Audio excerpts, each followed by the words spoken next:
டேய் ஹோம்வொர்க் எழுதுனியா? ஹோம்வொர்க்லாம் கேட்க மாட்டாங்க, நீ வேற.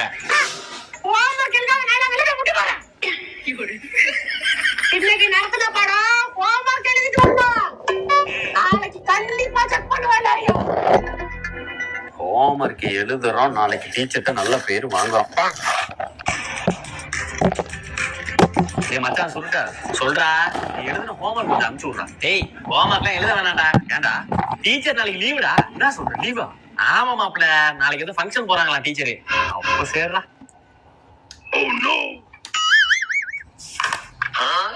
டேய் ஃபங்க்ஷன் காலை 7:30 எப்படியாண்டா? என்ன முறைச்சுக்கிட்டே இருக்கான். எழுதிட்டேன் டீச்சர். நாளைக்கு கண்டிப்பா ஹோம்வொர்க் எழுதிட்டு வர்றேன் டீச்சர்.